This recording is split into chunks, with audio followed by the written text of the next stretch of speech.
सबैलाई जय मसीह। आज बाइबल अध्ययनमा भाग लिनुहुने गुरुबाहरू, अगुवाहरू, विश्वासी जनहरूलाई आज म तपाईहरू समक्ष ख्रिस विरोधीको प्रकटीकरण एन्टाई क्राइस्टको सम्बन्धमा परमेश्वरको वचनमा आधारित भएर यसमाथि समझ बनाउनको निम्ति प्रयत्न गरिरहेछु। ख्रिस विरोधीको प्रकटीकरणको सम्बन्धमा बाइबलको पुस्तक पुरानो नियम र नयाँ नियममा दुवै ठाउँमा हामीले लेखेको पाउँदछौँ। मर्कुसको पुस्तक 13 अध्यायको 5 र 6 पदमा यदि हामीले हेर्यौं भने त्यहाँ लेखिएको छ कि तिमीहरूलाई धेरैजना आउनेछन्, बहकाउनेछन्, म ख्रिस हुँ भनेर बताउनेछन् र ख्रिस यहाँ आउनुभयो त्यहाँ आउनुभयो भनेर भन्नेछन्। होशियार रहो, कसैले तिमीहरूलाई भ्रममा नपारोस् भनेर उहाँले सजगता अपनाउनको निम्ति दिनुभएको छ। मर्कुस 13 अध्यायको 14 पदमा पढ्दैछु। त्यहाँ लेखिएको छ, प्रभु येशू ख्रिस्टले भन्नुभयो, जब तिमीहरू विनाशकारी घृणित थोकलाई जहाँ नहुनु पर्ने हो त्यही उभिएको देख्छौ भनेर उहाँले भन्नुभएको छ। त्यस्तै गरेर मत्तीको पुस्तक 24 अध्यायको 15 पदमा पनि ख्रिस विरोधी आत्माको प्रकटीकरणको सम्बन्धमा प्रभुको वचन छ।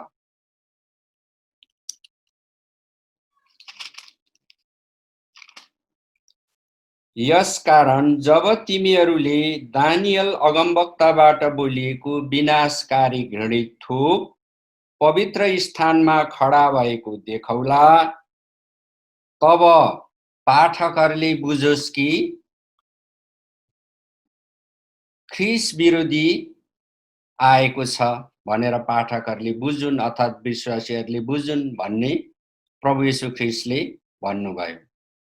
अब ख्रिस विरोधीको प्रकटीकरण सम्बन्धमा प्रभु येशू ख्रिस्टको हामीले मर्कुसको पुस्तक, मत्तीको पुस्तकमा लेखिएको वचनहरू हेर्यौं अनि येशू ख्रिस्टले चाहिँ पुरानो नियममा दानियलको अगमबाणीहरू लेखिएको पुस्तकमा भन्नुभएको वचन पनि येशू ख्रिस्टले उद्धरण गर्नुभएको पनि हामीले देख्यौं।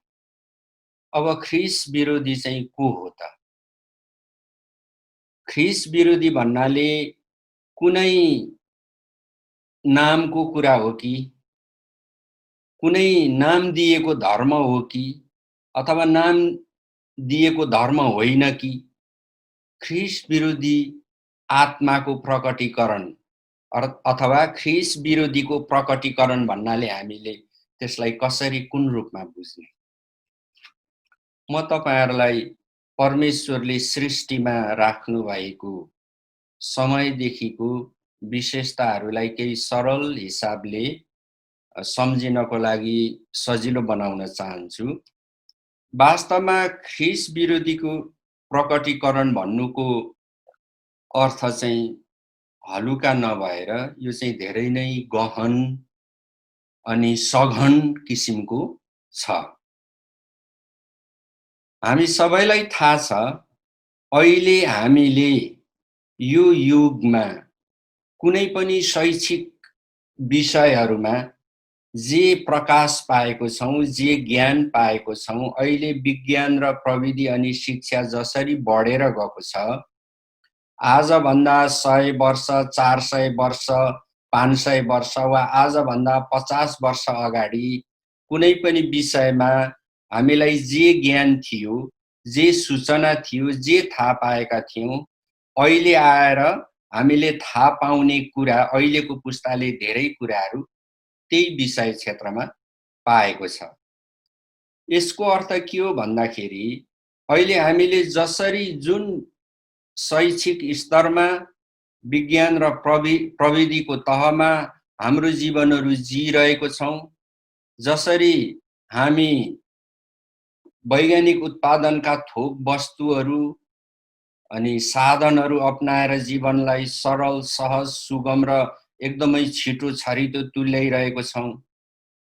यहाँसम्म आइपुग्दाखेरि हामीले बितेर गइसकेको हजारौं शताब्दीहरूलाई बिर्सिनु हुँदैन।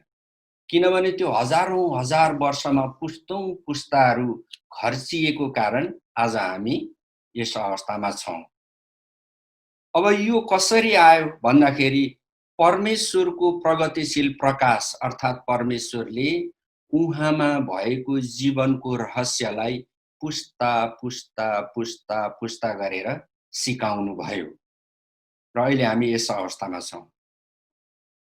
त्यसै गरी परमेश्वरले जसरी ज्ञान विज्ञान र शिक्षाको क्षेत्रमा नयाँ कुराहरू पुस्ता पुस्ता गरेर दिनुभयो, त्यसले के देखाउँछ भन्दाखेरि सृष्टिमा नै परमेश्वरले राख्नुभएको उहाँको योजना, उहाँको तरिका, उहाँले दिनुभएको जीवनको रहस्यहरू, यो कुरा हामी जान्दछौँ।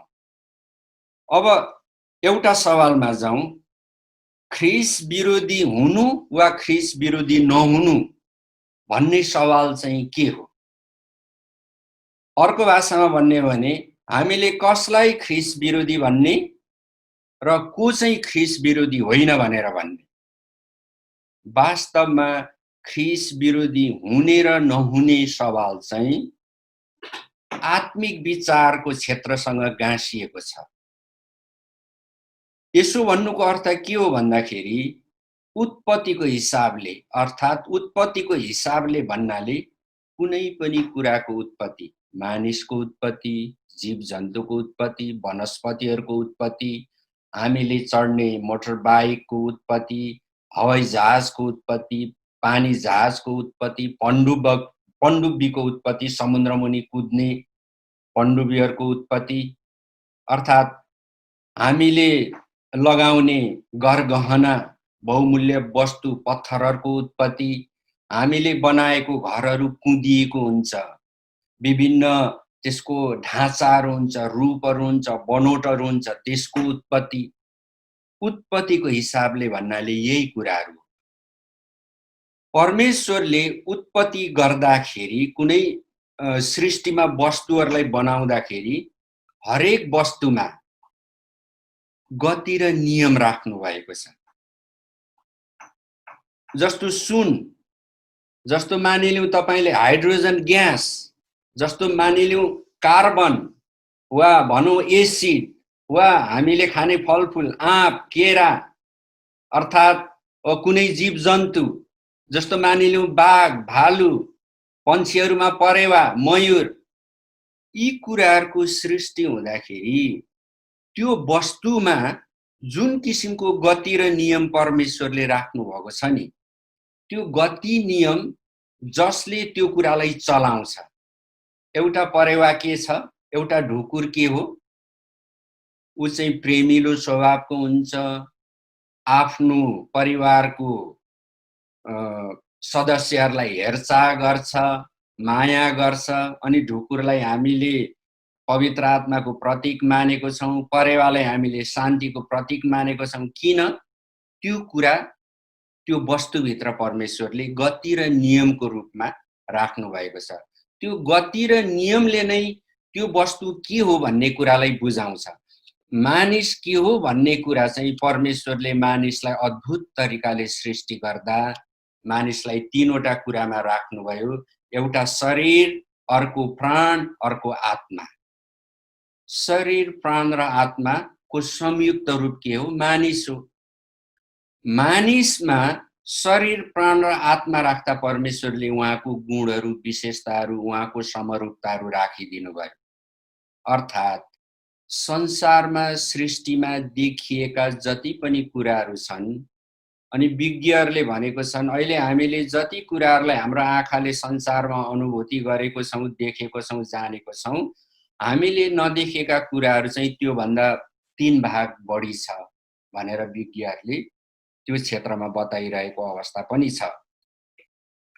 त्यसो हुँदाखेरि ख्रिस्ट विरोधी हुने र नहुने कुरा चाहिँ आत्मिक विचारसँग जोडिएको छ भने, हैन? र यदि सृष्टिमा भएको सबै कुराहरूमा परमेश्वरले गति र नियम राख्नु भएको छ र त्यो गति र नियम अनुसार त्यो सुसङ्गत ढङ्गले चल्नु, गति र नियम राखे अनुसारै त्यसले आफूलाई प्रकट गर्नु, अनि त्यो प्रकट हुँदाखेरि त्यसले जे उत्पादन गर्छ, त्यसले जे कुराहरू अरूलाई दिन्छ, त्यो कुराले अरू सबै मानिसहरूको भलाइ हुनु यदि परमेश्वरले राख्नु भएको छ भने। अब एक प्रकारले हेर्दाखेरि ख्रीष्ट विरोधी हुनु र नहुनु भन्ने कुरा चाहिँ आत्मिक विचारसँग सम्बन्धित भएर जाँदाखेरि परमेश्वरले जे वस्तु उत्पादन गर्नुभयो, बनाउनु भयो, त्यसको गति नियम अनुसार त्यो चल्छ नै। मानिलिउँ हाम्रो घरमा भएको एसीको सिस्टम अनि फेन भनौँ, यो एसी फेन जो बजारमा छ, हामीले यो प्रविधिलाई हामीले ल्यायौँ, त्यसको काम के हो? मानिसहरूलाई वातावरणीय अनुकूलता दिनु, गर्मी हटाउनु, शान्ति दिनु। कोही मानिसले अथवा मानिसहरूको कुनै समुदाय चाहिँ एसीको सुख सुविधामा बसिरहेको छन्, अनि कोही समुदाय चाहिँ उनीहरूले चाहिँ गर्मी वातावरणलाई हल्लुको बनाउने फेनसम्म पाएका छैनन्, अनि गर्मीले तातिएर मानिसहरू मरिरहेको छन् भनेदेखि यसको यो कुरा हुन आउनुको जिम्मेवार र नैतिक पक्ष के हो? त्यसलाई हामीले परमेश्वरको मूल्य र मान्यतामा लगेर राख्नुपर्छ। मानिलिउँ तपाईसँग एसी छ अनि परिवारको सदस्यहरूलाई अरूहरूलाई तपाईँ उपभोग गर्न दिनुहुन्न भने त्यो एसीले वातावरणलाई अनुकूल बनाउने काम त निरन्तर गरि नै रहन्छ, तर त्यसलाई तपाईले अरूहरूलाई उपभोग गर्न दिनुहुन्न भने चाहिँ के भयो? वस्तुको गति र नियमको रूपमा एसी चल्यो, ठीक हो, अनि त्यो तपाईले प्राप्त गर्नुभएको छ, तपाईको हैसियत त्यहाँ छ, तपाईँ सुखमा बस्न सक्नुहुन्छ, तर अर्को खाँचो परेको व्यक्तिलाई तपाईँ उपभोग गर्न दिनुहुन्न भने के हो? तपाईले परमेश्वरले दिनुभएको त्यो वस्तु जहाँ त्यसको गति र नियम अनुसार त्यसले भलाइलाई उत्पादन गरिरहेछ अनि त्यसको उपभोग चाहिँ तपाईले गर्दै हुनुहुन्छ, तर तपाईले अरूहरूलाई उपभोग गर्न नदिनु, गर्ने व्यवस्था नबनाउनु चाहिँ के हो? ईश्वरको मूल्य मान्यता अनुसार नचल्नु। यो कुरा चाहिँ परमेश्वरले सृष्टिमा नै राख्नु भएको छ। अब त्यसरी हेर्ने हो भने ख्रीष्ट विरोधी हुने र ख्रीष्ट विरोधी नहुनु भन्ने सवालमा अझै अगाडि हामी हेर्दै जाँदा अझै हामीलाई केही बुझ्न प्रश्न हुन सक्ने हुँदाखेरि म यो सृष्टिमा भएको कुराहरूलाई ल्याइरहेको छु। अब मानिलिउँ न, अब कोही अमुक व्यक्तिले येशू ख्रीष्टलाई आफ्नो आराध्य देवको रूपमा मान्छ मान्दैन, अथवा कोही व्यक्ति येशू ख्रीष्टलाई परमेश्वरको रूपमा मान्ने हो वा होइन, वा ख्रीष्ट विरोधी हो भन्ने मापदण्ड पनि उत्पत्तिको हिसाबले सृष्टिमा परमेश्वरले निश्चित प्रकारले नियमबद्ध रूपमा राखिदिनु भएको मूल्य मान्यता अनुसार नै गणना हुन जान्छ। हामीले कसैलाई भन्यौं ऊ ख्रीष्ट विरोधी हो भन्यौं, हामीले कसैलाई भन्यौं ऊ त ख्रीष्ट विरोधी होइन, ऊ त ईश्वरको मानिस हो, परमेश्वरको मान्छे हो भन्यौं। यदि ऊ ख्रीष्ट विरोधी होइन, ऊ परमेश्वरको मानिस हो भने के कारणले हो, किन हो, कसरी हो, त्यो कुरा हो। अब कोही अमुक व्यक्ति चाहिँ ख्रीष्ट विरोधी हो भन्यो भने ऊ के कारणले हो, किन हो, कसरी हो, यो कुराहरू पनि यहाँ आउँछ। यो भनेर म तपाईलाई परमेश्वरले आफ्नो सृष्टिमा हरेक वस्तुहरू, मानिसहरू, पशुपन्छीहरू, जीवहरू सबैमा राखिदिनु भएको उहाँको जो उद्देश्य छ नि, त्यो उद्देश्यलाई हामी काममा लगाउँछौं कि लगाउँदैनौं भन्ने कुरा आत्मिक विचारसँग गाँसिएको छ। कोही व्यक्ति ख्रीष्ट विरोधी होइन, ऊ परमेश्वरको सेवक हो, ऊ परमेश्वरको आराधक हो, ऊ चाहिँ विश्वासी हो, ऊ क्रिस्चियन हो। चलन चल्तीको भाषामा भनौँ ऊ क्रिस्चियन हो। हामीले कसैलाई क्रिस्चियन मान्यौं, तर जो क्रिस्चियन हो, जो ख्रीष्ट विरोधी होइन, उसले चाहिँ परमेश्वरले सृष्टिमा नै राखिदिनु भएको मूल्य मान्यता अनुसार परमेश्वरले सृष्टिमा दिनुभएको थोक वस्तुहरू जो स्रोत हो, त्यसलाई त्यसरी उसले चलाउँछ कि चलाउँदैन भन्ने कुरा ख्रीष्ट विरोधी हुनु र नहुनु भन्ने कुराको आत्मिक विचारसँग यहाँ सरोकार छ कि छैन होला प्रियहरू। त्यसकारण म यहाँ तपाईहरुको समकक्षमा राखिरहेको छु कि ख्रीष्ट विरोधी हुने र नहुने भन्ने सवाल चाहिँ वास्तवमा के हो? आत्मिक विचारसँग जोडिएको सवाल हो। कसैले परमेश्वरलाई चिन्यो, ऊ क्रिस्चियन हो भनेदेखि उसको आत्मिक विचार कस्तो हुन्छ? उसको जो आत्मिक विचार हुन्छ त्यो कुरा उसले अरूहरूसँग बोल्छ। उसले जे बोल्छ त्यसै अनुसार उसले आफ्नो व्यवहारहरू गर्छ।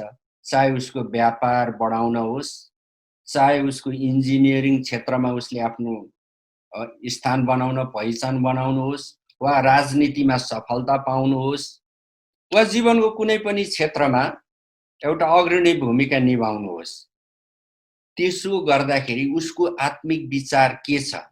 अनि त्यो आत्मिक विचारले परमेश्वरले उत्पत्तिको हिसाबले वस्तुहरूमा राख्नुभएको गति र नियमलाई उपभोग गर्दा, चलाउँदा उसले परमेश्वरको मूल्य मान्यता अनुसार गर्छ कि गर्दैन भन्ने कुरा आत्मिक विचार। येशू ख्रीष्टले के भन्नुभयो? मानिसले खाएको कुराले होइन, तर उसले आफू भित्रबाट के निकाल्छ त्यसले उसलाई अशुद्ध तुल्याउँछ। मानिस भित्रबाट निस्किने, उसले गर्ने सञ्चार, उसको बोलीचाली, उसले गर्ने भाषण, उसले दिने प्रवचन हो, उसको विचार हो। हाम्रो जीवनसँग सयौं र हजारौं सवालहरू गाँसिएको हुन्छ। गाउँमा कुलो बनाउने, शहरमा सडक बनाउने, वन संरक्षण गर्ने, सामुदायिक वनलाई जोगाउने, अनि स्थानीय चुनावमा उठ्ने, अध्यक्ष हुने, मेयर हुने, सांसद हुने, मन्त्री हुने, मण्डलीको गुरुबा पास्टर हुने, अनेकौं सवालहरू हाम्रो जीवनसँग गाँसिएको छ। अनि त्यो हाम्रो जीवनसँग गाँसिएको सवाललाई सम्बोधन गर्ने क्रममा, हल गर्ने क्रममा हामीले भित्रबाट के विचार ल्याउँछौं, के भन्छौं र हाम्रो व्यवहारले के गर्छ, यो चाहिँ ख्रीष्ट विरोधी र हुने र नहुने कुरा आत्मिक विचारसँग गाँसिएको पाइन्छ। अब यो आत्मिक विचारसँग गाँसिएको कुरा प्रियहरू मेरो विचार होइन, मेरो ज्ञान होइन, मेरो बयान होइन, त्यो चाहिँ परमेश्वरको वचनले नै देखाएको कुरा हो। अहिले म तपाईलाई फेरि ती वचनहरू देखाउँदै लान्छु। अघि मैले तपाईलाई भने मर्कुसको पुस्तक 13 अध्यायको 14 पद, मत्तीको पुस्तक 24 अध्यायको 15 पदमा ख्रीष्ट विरोधीलाई चाहिँ आत्माको रूपमा येशू ख्रीष्टले बताइसक्नु भएको छ। मैले त्यो प्रभु येशू ख्रीष्टको वचन मैले तपाईलाई देखाइसकेको छु।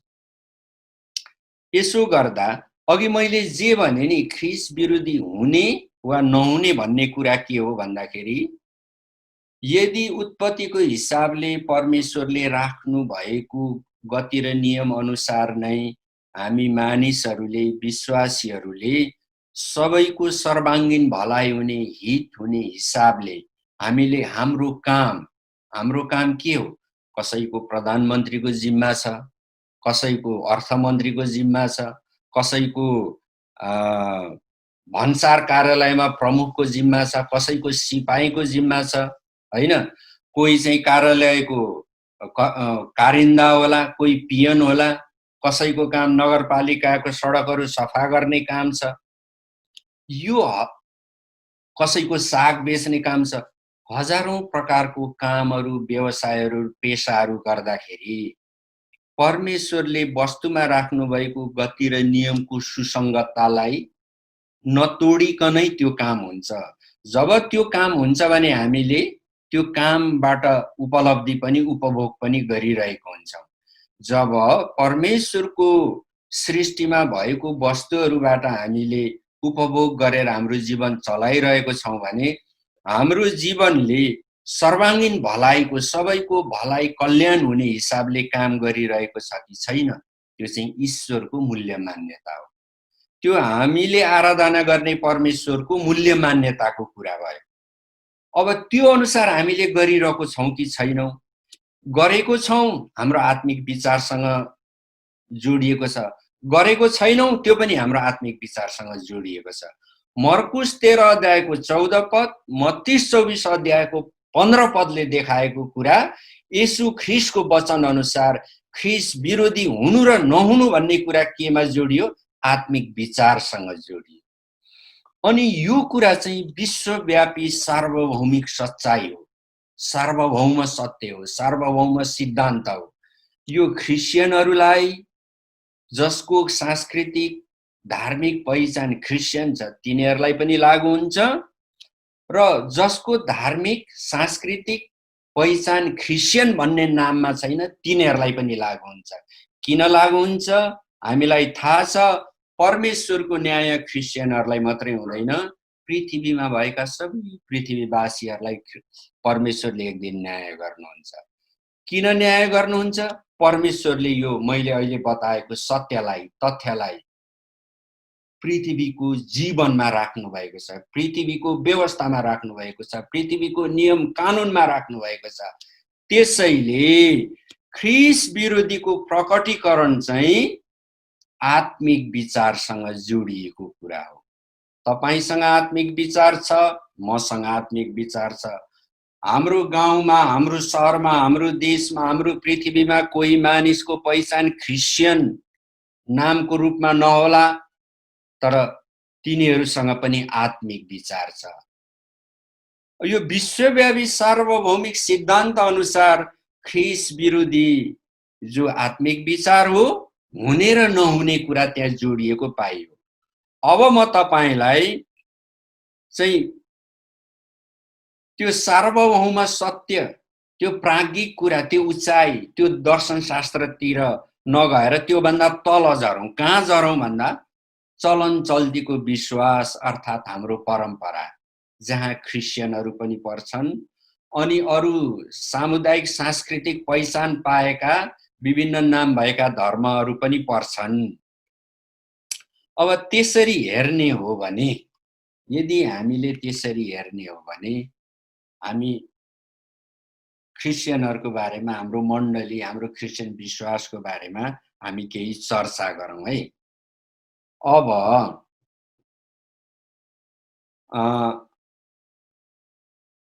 एक परमेश्वर उहिलेदेखि हुनुहुन्थ्यो अनि एक परमेश्वरको सनातन परम्पराले प्रकाश दिएको आराध्य देव जो सार्वभौम सत्य हुनुहुन्छ। मैले भन्नुको अर्थ एक परमेश्वर सधैँ हुनुहुन्थ्यो अनि उहाँले सारा सृष्टि गर्नुभयो अनि त्यो एक परमेश्वरले प्रकाश दिनुभयो भन्नुको अर्थ अन्त्यको समयमा उहाँले येशू ख्रीष्ट आफ्नो पुत्र पठाउनुभयो जो परमेश्वर स्वयं हुनुहुन्थ्यो अनि उहाँले के भन्नुभयो? तिमीहरूले मेरो पुत्रलाई विश्वास गर भन्नुभयो। अनि अहिले संसारमा परमेश्वरको पुत्रलाई विश्वास गर्ने मानिसहरू धेरै छन्, प्रशस्त छन्। अनि जब एक परमेश्वरले पृथ्वीमा सुरुमा व्यवस्था दिनुभयो, त्यो व्यवस्थामा मानिसहरू हुर्किँदै बढ्दै गए, तर धेरै समय बितेपछि, हजार वर्ष बित्दै गएपछि मानिसहरूले आफ्नै मानवीय चलन र परम्पराहरू निकाले, आफ्नै प्रकारको विश्वासहरू तिनीहरूले निकाले अनि उनीहरूले एक परमेश्वरको सनातन परम्पराबाट चली आएको एक ईश्वरलाई र त्यो ईश्वरले प्रकाश पठाउनु भएको येशू ख्रीष्टलाई उनीहरूले विश्वास गरेनन्। कतिसम्म भन्दा तपाईँ हामी सबैलाई थाहा छ परमेश्वरले पठाउनु भएको एकमात्र पुत्र येशू ख्रीष्टलाई इस्राएलीहरूले समेत विश्वास गरेनन्। येशू ख्रीष्टलाई इस्राएलीहरूले अविश्वासमा कतिसम्म दण्डित गरे हामी सबैलाई थाहा छ। येशू ख्रीष्ट कल्वरी क्रुसमा अनन्य कष्ट र दुःख भोग्ने अवस्थासम्म पुग्नुभयो। अब यसो हुँदाखेरि हामीले बुझ्नुपर्ने कुरा के छ? परमेश्वर उहिलेदेखि हुनुहुन्थ्यो, परमेश्वरको सत्य छँदै थियो। तर समय बित्दै गएपछि परमेश्वरको सत्यलाई मानिसहरूले आफ्नै चलनले ढाके अनि एक सनातन परम्पराको परमेश्वरलाई र उहाँले दिनुभएको कुरालाई मानेनन्। त्यसको सट्टामा उनीहरूले कुनै व्यक्ति, कुनै नाम, कुनै धर्म, कुनै अर्कै व्यक्तिलाई आराध्य देव अर्थात् परमेश्वरको रूपमा उनीहरूले मान्न थाले। यो पनि के हो? आत्मिक विचारसँगै सम्बन्धित छ। उनीहरू आत्मिक विचारमा उनीहरू चाहिँ भट्किए, त्यो बाटो छोडेर वरपर लागे, सत्य कुरामा उनीहरू अडिरहेनन्, यो कुरा हो। अब मैले माथि जे बताएँ, माथि बताइएको आत्मिक विचारसँग गाँसिएको व्यवहारको बारेमा म फेरि केही चर्चा गर्न चाहन्छु। यो आत्मिक विचारसँग गाँसिएको जो व्यवहार हो नि, त्यसको दुईटा पक्ष छ। एउटा पक्ष चाहिँ के हो भन्दाखेरि त्यो पक्ष भनेको संसारमा चलन चल्तीमा देखिएको, पहिचान भएको, नाम दिएको धर्म नै हो। जस्तो विभिन्न धार्मिक नामहरू छन्, हैन? अनि त्यो पनि कसरी आयो भन्दा आत्मिकी समझ र हृदयको विचारबाटै त्यो कुराहरू आएको हामी पाउँछौँ। त्यो आत्मिक विचारसँग गाँसिएको एउटा पक्ष हो है। अब त्यो पक्षले ख्रीष्टलाई पछ्याउँछ पछ्याउँदैन, ख्रीष्टलाई मान्छ मान्दैन, ख्रीष्टको मूल्य मान्यतालाई बोकेर हिँड्छ हिँड्दैन, त्यो कुरा हो। अब आत्मिक विचारसँग गाँसिएको अर्को पक्ष के छ भन्दा त्यो सामुदायिक राजनैतिक आयाम हो। देशमा भएको शासकीय प्रणाली, ढाँचा, स्वरूप अनि त्यो कुरा हो। हरेक देशमा व्यवस्था छ, विधान छ, नियम कानुन छ, प्रचलनहरू छन् अनि त्यसलाई एउटा नाम दिएको हुन्छ अनि त्यो चाहिँ के हो? व्यवस्था हो। त्यो व्यवस्था परमेश्वरबाटै आएको हो। तर त्यो देशमा त्यहाँको जातिहरूले उनीहरूलाई मनपर्ने कुनै नाम दिए अनि त्यो नाम चाहिँ एउटाको भन्दा अर्कोसँग के छ? फरक छ। अब यस्तो व्यवस्थामा के हुन्छ? परिवार हुन्छ, समुदाय हुन्छ, राज्य हुन्छ, अन्तर्राष्ट्रिय सम्बन्ध हुन्छ अनि अन्तर्राष्ट्रिय सम्बन्धमा विभिन्न मामिलाहरू हुन्छन्, सवालहरू हुन्छ, समस्याहरू हुन्छ, मेलमिलाप हुन्छ, मित्रता हुन्छ, आपसी सहयोग सहायताहरू हुन्छ। यो सबै कुराहरू त्यसमा पर्छ। यसमा पनि के छ? यो पनि कसरी आउँछ? सामुदायिक अभिमतको आत्मिक विचारद्वारा निस्किन्छ।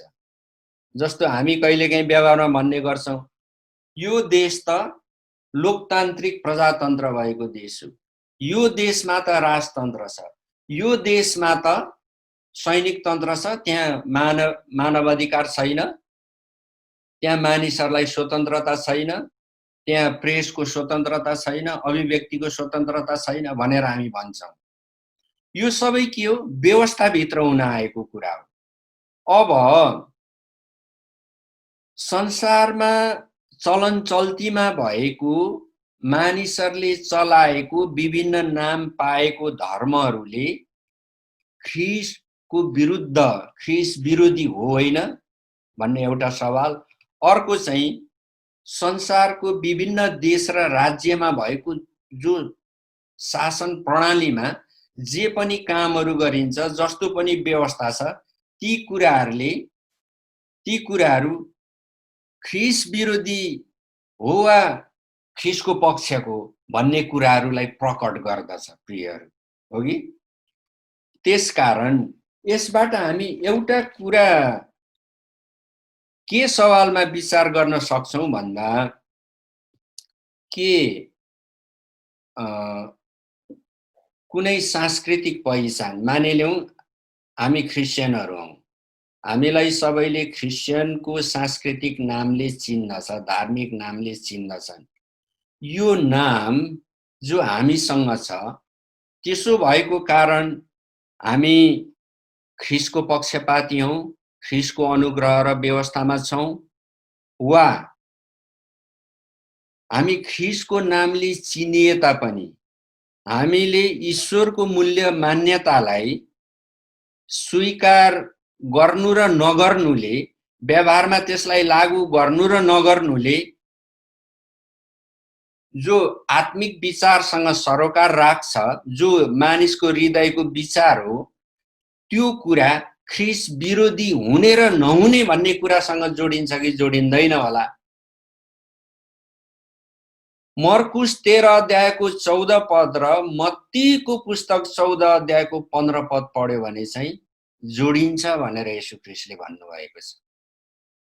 त्यसो हुँदा ख्रिस्ट विरोधीको प्रकटीकरण भन्ने विषय झलक्क हेरेर हामीले नामको रूपमा ख्रिस्चियन हो होइन, पक्षको हो कि विपक्षको हो भनेर हलुका प्रकारले भन्नुभन्दा परमेश्वरको सृष्टिदेखिको व्यवस्थालाई बुझेर गहन रूपमा यसलाई हामीले खुट्याउनु जरुरी छ। किनभने परमेश्वरको न्याय चाहिँ कठोर नै हुनेवाला छ, कठोर नै हुन्छ। हाम्रो ज्ञानको कारण कठोर हुने होइन, हामीले त्यसलाई थाहा पाएको कारण कठोर हुने होइन, त्यो चाहिँ परमेश्वरले आफ्नो वचनमा नै हामीलाई बताइदिनु भएको छ। त्यसो हुँदा के कतै हामी ख्रिस्चियन भनाउँदाहरू पनि ख्रिस्चियन विरोधी आत्माले हामीलाई परमेश्वरको मूल्य मान्यता अनुसार चल्ने र नचल्ने कुरामा अल्मल्याइरहेको त छैन। त्यो चाहिँ आजको हाम्रो सरोकार हो। वास्तवमा जब प्रभु येशूले ख्रिस्ट विरोधी प्रकट हुन्छ भन्नुभयो, यसमा उत्पत्तिदेखि प्रकाशसम्म अर्थात् पृथ्वीमा मानिसको सृष्टि भयो अनि मानिसको पतन भयो, त्यहाँदेखि लिएर पृथ्वीको अन्त्यसम्मको चित्रमा हामी बसिरहेको पृथ्वीको अन्त्य हुन्छ, यो सधैँभरिको लागि छैन, हामीलाई थाहा छ। उत्पत्तिदेखि मानिसको सृष्टि, मानिसको पतनदेखि लिएर पृथ्वीको अन्त्यसम्मकै चित्रमा हामी मानिसमा जुन प्रवृत्ति छ नि, हाम्रो जीवनको जुन लय छ नि, त्यो लयलाई चाहिँ लिएर परमेश्वर येशू ख्रिस्टले ख्रिस्ट विरोधी प्रकट हुने कुरासँग जोड्नु भएको छ। ख्रिस्ट विरोधी भनेको चाहिँ एउटा आत्मा हो। खाली त्यो संसारमा मानिसहरूले पहिचानको निम्ति दिएको नाम होइन, धर्मको नाम मात्रै होइन। वास्तवमा त्यो सम्पूर्ण प्रतिशत चाहिँ काम हो, व्यावहारिकता हो, वास्तविकता हो, त्यो चाहिँ कर्म हो कि। अब जुन मानवीय प्रवृत्तिले ईश्वरीय मूल्य मान्यतालाई पछ्याउँदैन र उपलब्ध प्रगतिशील प्रकाश भनेको जो परमेश्वरले हामीलाई विज्ञान, शिक्षा, साहित्य, प्रविधि दिनुभएको छ, त्यसलाई हामी उपभोग गरिरहेको छौँ, विभिन्न देशहरूले उपभोग गरिरहेको छ। यदि हामीले परमेश्वरले सृष्टिमा दिनुभएको वस्तुहरूको उपभोग गरिरहेको छौँ र त्यसलाई हामीले त्यो उपभोग गर्ने क्रममा चाहे घरको घरमुलीले होस् वा दाजुभाइहरूमा अंश बन्डा गर्ने दाजुभाइहरू हुन् वा आफ्ना छोराछोरीहरूलाई व्यवहार गर्ने आमा बाबु अभिभावकहरू हुन् वा त कुनै राज्य वा कुनै देशको शासकहरू जसले सबैलाई न्याय गर्नुपर्छ, सबैलाई को खाँचोको प्रावधानहरू पुरा गर्नुपर्छ, सबैलाई बोल्ने, लेख्ने, पढ्ने, मानव अधिकारको स्वतन्त्रताको ग्यारेन्टी गर्नुपर्छ, उनीहरूको आस्था, भक्ति, धर्म मान्नु पाउने अधिकारलाई सुनिश्चित गर्नुपर्छ, चाहे त्यो काम होस्, यो सबै कामहरू चाहिँ ख्रिस्ट विरोधी हुनु र नहुनु भन्नेसँग गाँसिएको छ। यदि हामीले हाम्रो जीवनमा परमेश्वरको सृष्टिमा भएको सबै कुराहरूलाई उपभोग गर्दा, अपनाउँदा, हामीले हाम्रो जीवनलाई एउटा परमेश्वरको प्रशस्तताले परिपूर्णता पार्दा मानिसहरूको बीचमा हामीले आफ्नो जीवनलाई उचाल्दा, आफ्नो पहिचानलाई कायम राख्दा, ईश्वरको मूल्य मान्यता अनुसार सबै मानिसहरूको सर्वाङ्गीन भलाइ र कल्याण हुने हिसाबले यदि हामी जाँदैनौँ भने मानिसहरूको हक अधिकारलाई हामी निषेध गर्छौँ, उनीहरूको स्वतन्त्रतालाई कुठाराघात गर्छौँ, हामी हैकम जमाउँछौँ सबै कुरामा, स्रोतमा, साधनमा, भने त्यो ख्रिस्टको आत्मा अनुकूलको काम होइन। त्यो ख्रिस्ट विरोधी आत्मा अनुसारको विचार नै हो। संयुक्त राष्ट्र सङ्घले तल्लो तट सम्बन्धी सन्धि तयार गरेर नदी नालाहरू भएका देशहरूलाई किन हस्ताक्षर गर्न लगाए? हाम्रो नदी नालाहरू तिब्बत, चीन, तिब्बत, हाम्रो हिमालय हुँदै भारतसम्म बगेर जान्छ।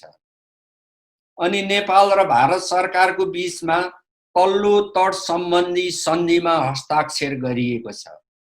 त्यसमा के भनिएको छ? कुनै पनि मानवीय बाधा र व्यवधान खडा गरेर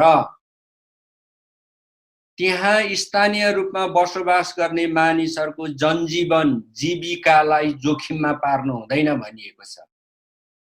तर हामी सबैलाई थाहा छ, जब बर्खा लाग्छ, भारतीय बाँदरको कारण नेपाली क्षेत्रका धेरै मानिसहरू डुबानमा पर्छन्, मानिसहरू मर्छन्, अन्न बालीहरू नाश हुन्छ। यद्यपि नेपाल र भारत बीचमा त्यो सन्धि सम्झौतामा हस्ताक्षर गरिएको छ। यो काम, तल्लो तट सम्बन्धी सम्झौतामा हस्ताक्षर गर्ने काम, त्यस्तो व्यवस्था बनाउने काम के हो? ख्रिस्टको आत्माको काम। अनि त्यसमा हस्ताक्षर गर्ने, सहमति जनाउनु पनि के हो? ख्रिस्टको आत्माकै काम। तर त्यसलाई पालना नगर्ने व्यवहार, आत्मिक विचार के हो? ख्रिस्टको पक्षको काम होइन, त्यो त ख्रिस्ट विरोधी काम हो। त्यसै कारण अघि मैले तपाईहरुलाई भने, मैले भनिन, येशू ख्रिस्टले भन्नुभयो, ख्रिस्ट विरोधी हुनु र नहुनु भन्ने कुरा आत्मिक विचारसँग जोडिएको कुरा हो।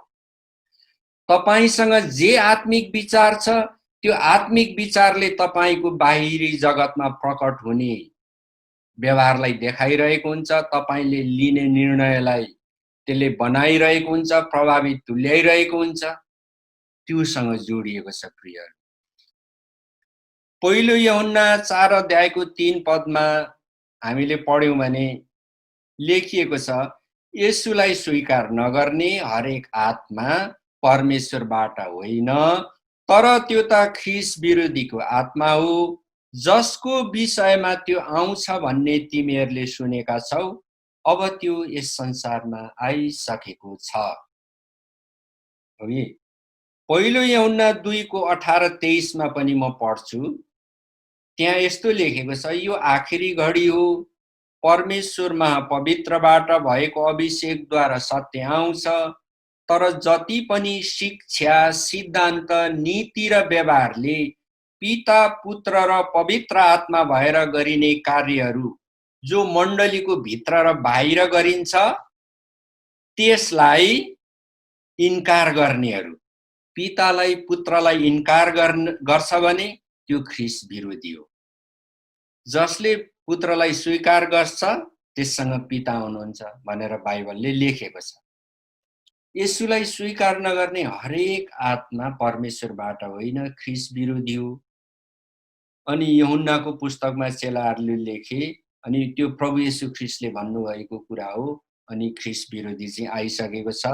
अहिले म तपाईलाई दानियलको पुस्तकमा ख्रिस्ट विरोधीको आत्माको सम्बन्धमा बताइएको कुराहरू म अहिले देखाउँछु।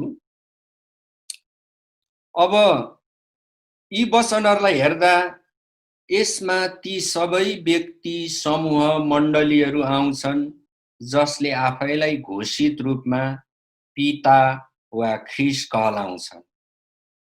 ख्रिस्टमा पवित्र आत्माद्वारा भएको कामको महिमा आफ्नै कारण हो भन्ने ठान्छन्, वा पवित्र आत्माको कामलाई देख्दैनन्, या त पुत्रलाई मात्र हेर्छन् या पितालाई मात्र मान्छन्, र पिताको उद्देश्य पुत्रद्वारा पूर्ण भएको छ भनेर जो बाइबलमा लेखिएको छ त्यसलाई तिनीहरूले मान्दैन।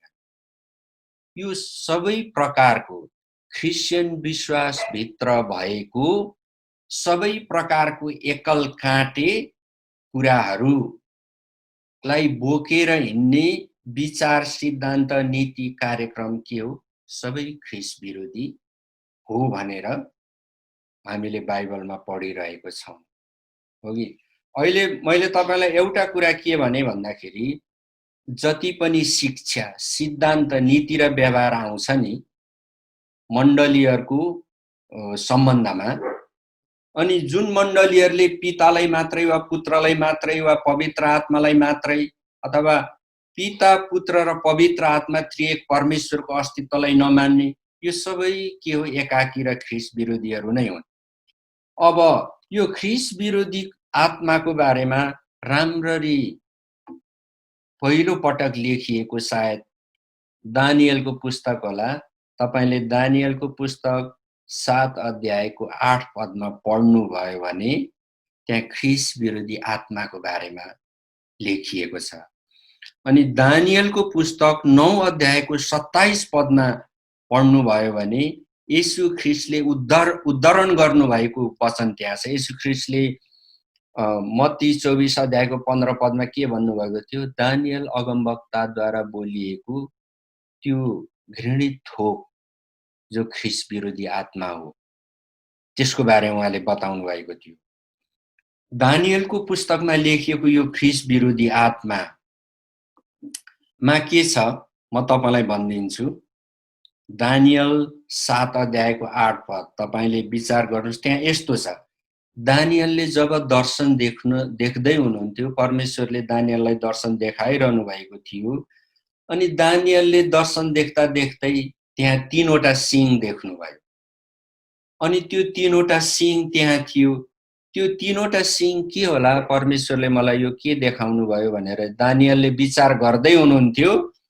त्यो 3 वटा सिंहको बीचबाट एउटा चौथो सिंह निस्किहाल्यो। हो कि? अनि 3 वटा सिंहकै बीचबाट जो चौथो सिंह निस्कियो, अनि त्यो सिंह त्यो अघि देखिएको 3 वटा सिंह भन्दा ठुलो भयो, मोटो भयो, बढ्यो। त्यो 3 वटा सिंह भन्दा त्यो यसरी हेर्दाखेरि बलियो जस्तो लाग्थ्यो। वास्तवमा दानियलले देखेको त्यो 3 वटा सिंह के थियो? त्यो परमेश्वर नै हुनुहुन्थ्यो। परमेश्वर हुनुहुन्थ्यो। परमेश्वर को हुनुहुन्छ? पिता, पुत्र र पवित्र आत्मा हुनुहुन्छ। दानियलले त्यो 3 वटा त्रिएक परमेश्वरलाई त्यहाँ देख्नुभयो। अब त्यो पिता, पुत्र र पवित्र आत्माबाट जो चौथो सिंह निस्केर आयो नि, जो बलियो भयो, यसो हेर्दाखेरि ती 3 सिंह भन्दा त्यसको आकर्षण बढी थियो। हेर्दा हेर्दै त्यो ठुलो भयो। त्यो के थियो वास्तवमा? हामीले दानियलले देखेको दर्शनलाई हेर्दै जाने हो भने त्यो के थियो भन्दा वास्तवमा त्यो ख्रिस्ट विरोधी थियो। ख्रिस्ट विरोधीको आत्मा थियो। कसरी? दानियलले देखेको दर्शनलाई तपाईले त्यहाँ पढ्नुहोस्। दानियल 7 अध्यायको 8 पदमा पढ्नुहोस्, 9 को 27 मा पढ्नुहोस्। त्यहाँ के भएको हुन्छ? त्यो चौथो सिंह जो हो त्यो बढेर आयो, त्यसले 3 वटा सिंहलाई खाइदियो।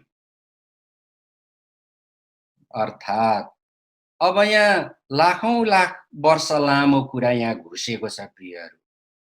यो कुनै कुराको जिन्दाबाद वा कुनै कुराको मुर्दाबाद भन्ने कुराले वा बाइबलीय परमेश्वरको वचनहरूलाई एकल काँटे प्रकारको बुझाइले यो कुराको निरूपण र निर्क्योल गर्दैन।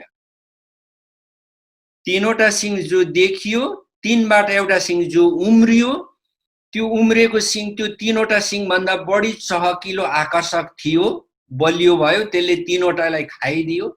पढ्दा त माथिल्लो लाइन बाइबलमा पढ्यो तल्लो आइहाल्छ, तर त्यसलाई समय क्रममा हेर्ने हो भने हाम्रो जीवनको त के कुरा, मानिसको पुस्ता पुस्ताको त के कुरा, त्यहाँ त लाखौं लाख वर्ष खर्चिएको छ।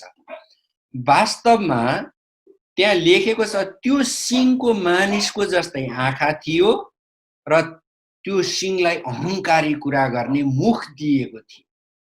हो कि? त्यो सिंह को हो भन्दा ख्रिस्ट विरोधी हो। त्यो तीनवटा सिङबाट निस्केको जो चौथो सिङ हो नि, त्यो भनेको के भन्दाखेरि एक परमेश्वरको सनातन परम्परामा हुर्किआएको बढिआएको ख्रिस्चियन विश्वास, ख्रिस्चियन मण्डलीहरूबाटै परमेश्वरको त्यो तीनवटा सिङलाई खाइदिने, अर्थात् परमेश्वरलाई सम्पूर्ण रूपमा इन्कार गर्ने, परमेश्वर रहनुहुने सिंहासनमा आफैलाई राख्ने त्यो ख्रिस्ट विरोधी आत्माको प्रकटीकरण थियो त्यो वास्तवमा।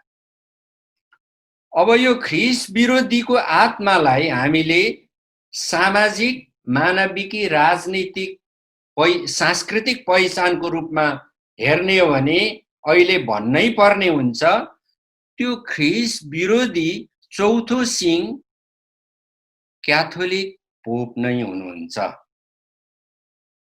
मैले क्याथोलिक सम्प्रदायलाई गाली गरी पनि रहेको छुइनँ, दोष लगाई पनि रहेको छुइनँ। क्याथोलिक सम्प्रदायमा, क्याथोलिक मण्डलीहरूको सम्प्रदायको प्राधिकारमा रहनुभएको जो पोप हुनुहुन्छ, उहाँले जसरी बाइबललाई बुझ्नुभएको छ अनि बाइबलको वचनहरू बुझेर उहाँले त्यसलाई जसरी मानिसहरूको बीचमा सिद्धान्त, शिक्षा र व्यवहारको रूपमा प्रयोग गर्नुहुन्छ, ती कुराहरूले प्रष्टसँग देखाइरहेको छ कि ख्रिस्ट विरोधीको आत्माको प्रकटीकरण भनेको सामाजिक, सांस्कृतिक, धार्मिक रूपमा अहिले क्याथोलिक पोप नै हो। कसरी त भन्दा म तपाईलाई केही कुरा भन्छु। अहिले क्याथोलिक पोप फ्रान्सिसले के भन्नुभएको छ भन्दाखेरि उहाँले पृथ्वीभरिका विभिन्न धर्मका अगुवाहरूलाई अनि पृथ्वीमा भएका मानविकी, समाजमा उच्च हैसियत स्थान पाउने मानिसहरू जो चाहिँ मानव अधिकारको वकालत गर्छन्, स्वतन्त्रताको वकालत गर्छन्, यी यस्ता अगुवाहरूलाई भेला गरेर 14 मे 2020 मा भेटिकन सिटीमा उहाँले एउटा ठुलो सम्मेलन गर्नुभयो अनि त्यसमा धेरै देशका धर्मगुरुहरू पनि भेला भएका थिए। अनि त्यसको उद्देश्य के थियो भन्दा पृथ्वीमा जति पनि देशहरू छ त्यो सबै देशहरूलाई एकै ठाउँ ल्याउने, अर्थात् एउटै मानवीय भावनामा, विचारमा, एउटै मानवीय कार्यक्रममा ल्याउनु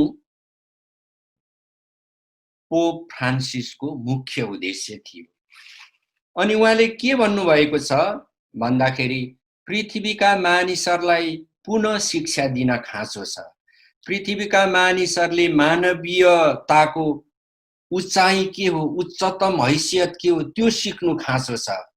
अनि पृथ्वीका मानिसहरूले यो धर्म त्यो धर्म भनेर मानिसहरूमा फरक ल्याउने होइन, मानिसहरू सबै एकै हो।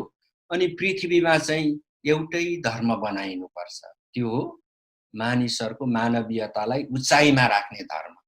उहाँले यो भन्नु भएन ख्रिस्ट जो परमेश्वर हुनुहुन्छ, जो सृष्टिकर्ता हुनुहुन्छ, जसको नाउँमा मानिसहरूले मुक्ति पाउँछन्, उहाँलाई मानिसहरूले आराध्य देवको रूपमा शीर्षमा राख्नुपर्छ उहाँले भन्नुभएको छैन। उहाँले के भन्नुभएको छ? मानिसहरूको मानवीयताको उच्च मूल्याङ्कन गर्ने, मानवीयतालाई प्रमुखता दिएर पृथ्वीका भरिका मानिसहरूलाई पुनः शिक्षा दिने उहाँको यो कार्यक्रम हो। अब आउने सेप्टेम्बर महिनामा 2020 को सेप्टेम्बर महिनामा हल्यान्डको हेग भन्ने शहरमा एउटा ठुलो सम्मेलन हुँदैछ। त्यो सम्मेलनको तयारी यो भन्दा अगाडिकै मिटिङमा उहाँले गरिसक्नुभयो। अनि त्यहाँ एक विश्व एक धर्म भन्ने समिति बनाइन्छ, अर्थात् विश्वभरि अब एउटै धर्म बनाउने, बेग्ला बेग्लै धर्म नबनाउने। वन वर्ल्ड वन रिलिजन उहाँको कार्यक्रम के हो? वन वर्ल्ड वन रिलिजन, एउटा विश्व एउटा धर्म। उहाँले भर्खरै एउटा विश्वविद्यालयमा गएर त्यहाँ चाहिँ हजारौं विद्यार्थीहरू भेला भएका थिए पोप फ्रान्सिसलाई सुन्नको लागि। उहाँले त्यहाँ भन्नुभयो, हामीले सुसमाचार सुनाउन खाँचो छैन, हामीले मानिसहरूको आत्मा जितेर प्रभुमा ल्याउन खाँचो छैन, मानिसहरूको जे विश्वास छ जे चलन छ तिनीहरूलाई त्यसैमा रहन दिनुहोस्, मानिसहरूको मानविकी प्रणालीमा मानिसहरूको मानवीयता उच्च राख्नुपर्छ, सुसमाचार सुनाउनु पर्दैन उहाँले भन्नुभयो। यो के हो? ख्रीष्ट विरोधी आत्माको प्रकटीकरण। उहाँले यो भन्नुभएको दिनदेखि यता ख्रीष्ट विरोधी प्रकट भएको होइन प्रियहरू। ख्रीष्ट विरोधी अघि मैले भने उत्पत्तिको समयदेखि नै ख्रीष्ट विरोधी प्रकट भएर आइरहेछ। अघि हामीले बाइबलको वचनमा पढ्यौं, यूहन्नाको वचनमा जसलाई आउँछ भनिएको थियो आइसकेको छ, त्यो पहिल्यैदेखि छँदै नै छ। तर वन वर्ल्ड हो, वन रिलिजन भन्ने कुरा चाहिँ के हो? ख्रीष्ट विरोधी आत्माको प्रकटीकरणको सामाजिक, धार्मिक, सांस्कृतिक पहिचान हो। अब त्यो चाहिँ पहिचानको रूपमा आउँदैछ। म तपाईलाई एउटा कुरा भन्छु, भ्याटिकन सिटी के हो? पृथ्वीमा भएका देशहरू, राज्यहरू मध्ये एउटा राज्य हो, जो चाहिँ संयुक्त राष्ट्र संघमा पनि सदस्यता छ। नेपाल एउटा देश हो, भ्याटिकन सिटी एउटा देश हो। त्यहाँको प्रतिनिधि पोप नै हुनुहुन्छ। अनि पोपको भनाइलाई संसारमा धेरै सुनवाई हुन्छ। अब त्यसो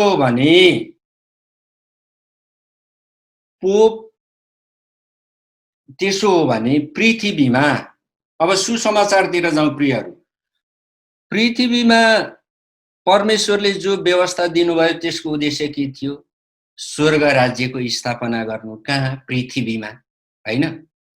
त्यसो हो भने के परमेश्वरले व्यवस्था दिए अनुसार, परमेश्वरले मानिसहरूलाई मूल्य मान्यता दिए अनुसार, मानिसहरूको अभिमतले, मानिसहरूको मेहनतले, मानिसहरूको स्वीकारोक्तिले, मानिसहरूको आत्मिक विचारले पृथ्वीमा स्वर्गको राज्य स्थापना भयो त? भएको छ। इस्रायल किन निर्माण गरियो? इस्रायल किन आयो? अब्राहम, इसाक र याकुबबाट आएका सन्तानलाई, निसन्तान अब्राहमलाई परमेश्वरले इस्रायल जाति, भाषा, धर्म, संस्कृति किन बनाउनु भयो? स्वर्ग राज्य स्थापना गर्न होइन र? तर के इस्राएलीहरूले येशू ख्रीष्टलाई स्वीकार गरे त? इस्रायल स्वर्ग राज्य भयो त? त्यो त भएको हामीले अहिलेसम्म देखेको छैनौं, पाएको छैनौं। पृथ्वीमा भएको कुनै पनि राज्य जसको भूगोलभित्र भएको शासन व्यवस्था स्वर्गको जस्तै पृथ्वीको यो राज्य हो भनेर अहिलेसम्म कतै भन्न सकिएको अवस्था छ? छैन। तर ख्रीष्ट विरोधी राज्य खडा भएको अवस्था छ कि छैन? भ्याटिकन सिटी जहाँ पोप फ्रान्सिसले अहिले अधिकार गर्नुहुन्छ, शासन गर्नुहुन्छ, भ्याटिकन सिटी वास्तवमा ख्रीष्ट विरोधी राज्य भयो कि भएन? पहिचान सहितको भयो नि, हैन र? निश्चय नै भयो, भएको छ। त्यसकारण अब यो चाहिँ के हो? ख्रीष्ट विरोधीको प्रकटीकरण हो। क्याथोलिकहरूको परम्परालाई हेर्ने हो भने, शिक्षालाई हेर्ने हो भने हामीले अरू कुराहरू पनि देख्छौँ। क्याथोलिक परम्परामा पोपलाई सबैभन्दा उच्च स्थानमा राखिएको छ। अनि पोप चाहिँ वास्तवमा परमेश्वरकै स्थानमा अहिले रहनु भएको छ। अनि पोप अरू सबै ख्रिस्चियनहरूले, मण्डलीहरूले, ख्रिस्चियन विश्वासीहरूले प्रभु येशू ख्रीष्टको नाउँमा परमेश्वरले पाप क्षमा गर्नुहुन्छ भन्ने हामी विश्वास गर्छौं र सत्य कुरा त्यही नै हो। तर क्याथोलिक परम्परामा पाप क्षमा कसले गर्छ? पोपले गर्छ। येशूले पाप क्षमा गर्नुहुन्छ भन्ने कुरा चाहिँ के छ? त्यो त्यति लक्षित हुँदैन, त्यो हराएर जान्छ। पाप क्षमा भन्ने बित्तिकै मानिसहरूले कसलाई सम्झन्छन्? पोपलाई। अनि क्याथोलिक परम्पराको व्यवहारले, वचन पढाइले, वचनमाथि दिइने शिक्षाले, प्रवचनले परमेश्वरको स्थानलाई उच्च बनाइरहेछ कि व्यक्तिको स्थानलाई उच्च बनाइरहेछ त? भन्दा व्यक्तिको स्थानलाई उच्च बनाइरहेछ। परमेश्वरको इच्छा थियो स्वर्गको जस्तै राज्य पृथ्वीको राज्यमा एउटा कायम गर्नु, सकेसम्म पृथ्वीभरि कायम गर्नु, होइन? कहीँ कायम भएन, तर ख्रिस विरोधीको राज्य भ्याटिकन सिटीमा कायम भइसकेको छ। भ्याटिकन सिटी राज्य हो, संयुक्त राष्ट्र सङ्घको सदस्य छ, अनि विश्वका मामिलाहरूमा, अन्तर्राष्ट्रिय सम्बन्धको मामिलाहरूमा पोपले अधिकार गर्छ, मत प्रकट गर्छ, उसको भनाइ सुनिन्छ। त्यसकारण ख्रिस विरोधीको राज्य स्थापना भइसकेको छ। हालाकि परमेश्वरको स्वर्गको जस्तै राज्य पृथ्वीमा भूगोलमा कहीँ पनि आजसम्म भएको छैन। त्यसै कारण ख्रिस विरोधीको प्रकटीकरण अब हुँदैछ औपचारिक रूपमा। तपाईले समाचारमा सुन्नुहोस्, आउने सेप्टेम्बर महिनामा यो वन वर्ल्ड वन रिलिजन भन्ने कुराले मान्यता पाउँछ, निश्चय नै पाउँछ। त्यसो हुँदाखेरि अब फेरि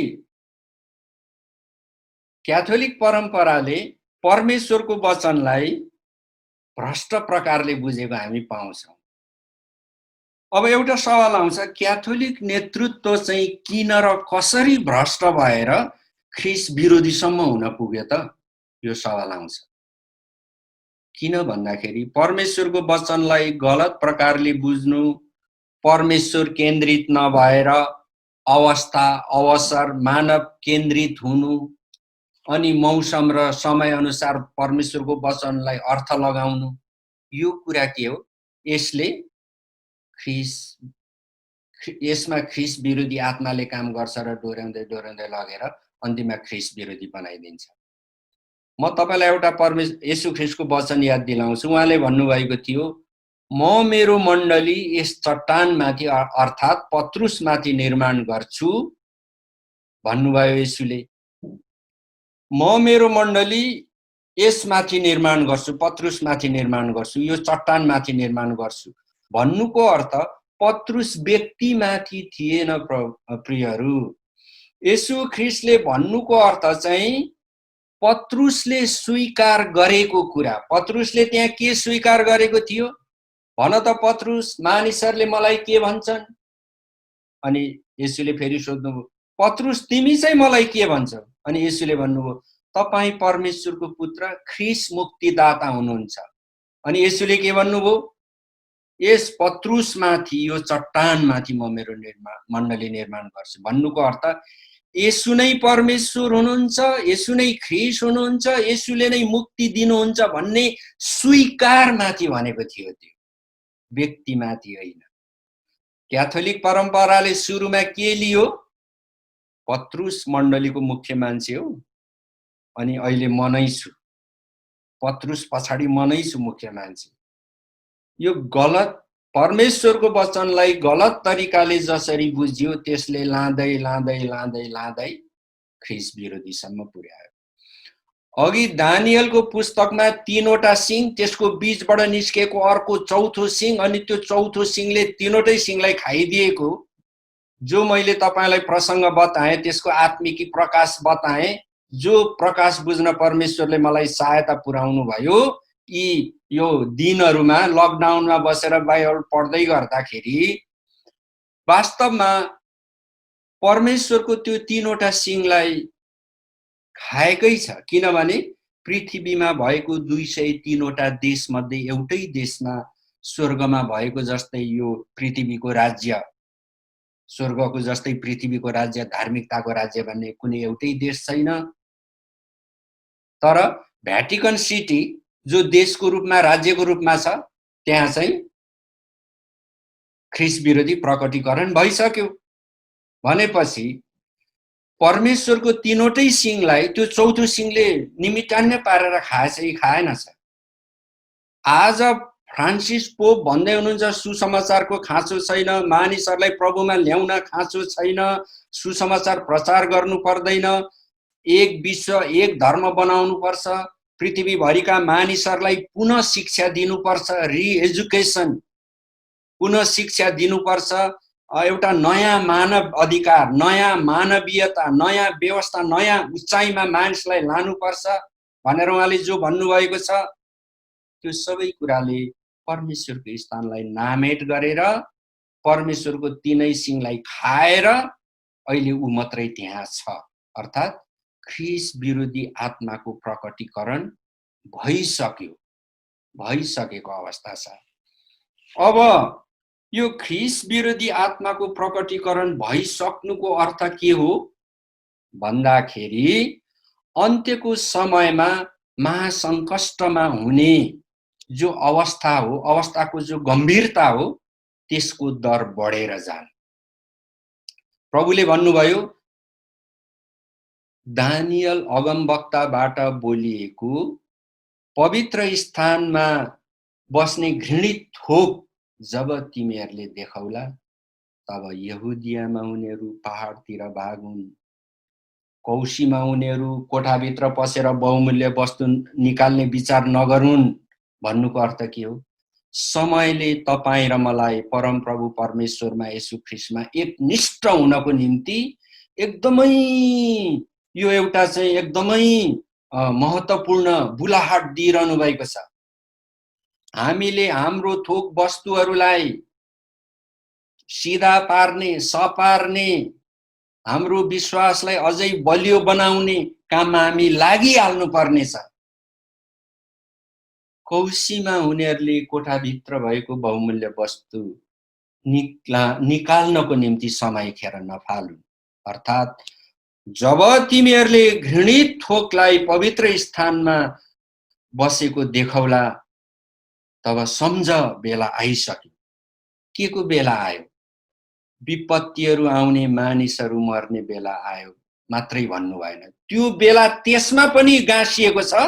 तर विश्वासीको निम्ति, तपाईं र म विश्वास गर्नेको निम्ति अन्त्यको समयको सङ्कष्ट र महासङ्कष्टको समयमा विपदमा, अभावमा, रोगमा, महामारीमा परेर मर्नको निम्ति परमेश्वरले यो वचन दिनुभएको होइन प्रियहरू, तर खडा रहनको लागि दिनुभएको। जब घृणित थोकलाई पवित्र स्थानमा रहेको देखाउला तब सम्झ ऊ कतै नजिकै छ। मैले तपाईलाई योभन्दा अगाडि त्यो घृणित थोक र वस्तु पवित्र स्थानमा खडा रहनु भनेको के हो, योभन्दा अगाडिको शासकीय प्रणाली, मानविकी प्रणालीको विषयमा मैले भनिसकेको छु। अगाडिको भागहरूमा गएर हेर्नुहोस् त्यो भनेको के हो, अनि त्यो चाहिँ कहिले हुन आउँछ। त्यो हुन आउने कुरा मानिसको मनमा, भावनामा, कथामा होइन, संसारमा हुनु आउँदैछ, इस्रायल देशमा हुनु आउँदैछ। त्यसकारण परमेश्वर प्रभु येशू ख्रीष्टले एक ठाउँमा भन्नुभयो, अनि उहाँका चेलाहरूले, प्रेरितहरूले पनि भन्नुभयो, समयलाई चिनेर तिमी हिँड भन्नुभएको छ। समयलाई चिनेर हिँड भन्नुको अर्थ यी कुराहरूलाई थाहा पाउनु हो, अनि हामीले आफैलाई तयार गर्नु हो, हाम्रो मण्डलीलाई तयार गर्नु हो, र विश्वासीहरूको बीचमा अहिले समय र सन्दर्भले ल्याएको जो निराशा छ, हतोत्साह छ, त्यसमाथि परमेश्वरको यी वचनहरूमा खडा भएर हामीले विजय प्राप्त गर्नु। संसारमा दुःख र कष्ट आइरहेछ, किन? विश्वासीहरू नासिनु होइन, तर परमेश्वरलाई थाहा नपाउने मानिसहरूले परमेश्वरलाई थाहा पाउनु, अनि विश्वासीहरू बाँच्नु, ताकि संसारले विश्वासीहरू बाँचेको देखेर परमेश्वरलाई पछ्याओस्। त्यो गवाहीको निम्ति, साक्षीको निम्ति यी वचनहरू। त्यसै कारण अन्त्यको समयको सङ्कष्ट र महासङ्कष्टलाई सोचेर हामी शोकित हुने होइन, त्यसमा हाम्रो सुरक्षाको स्थानलाई, परमेश्वरमा हाम्रो शान्तिलाई देखेर हामीले अझै अगाडि हामी जानुपर्छ। प्रभुलाई धन्यवाद होस्। आउनुहोस् छोटो प्रार्थना गरेर आजको यो पढाइलाई हामी समापन गर्छौँ। धन्यवाद पिता, आज हामीले जे जति तपाईको वचनमा चर्चाहरू गर्यौं, तपाईले हामीलाई बुझ्न समझ दिनुभएको छ। हामी सबैमाथि आशिष राखिदिनुहोस्। यी वचनहरूले विश्वासीहरू बीच र तिनीहरू सँगसँगै बस्ने संसारका मानिसहरूले साहस पाउन सक्न, हाम्रो गवाईलाई, हाम्रो साक्षीलाई अझै लानुहोस्। प्रभु, हामी त कमजोर मानिसहरू हौं, तर तपाईको वचनले हामीलाई खडा राख्नु भएको छ। तपाई परमेश्वरलाई राज्य, पराक्रम र महिमा सदा सर्वदा होस्। यीशुको नाममा माग्दछु, आमेन।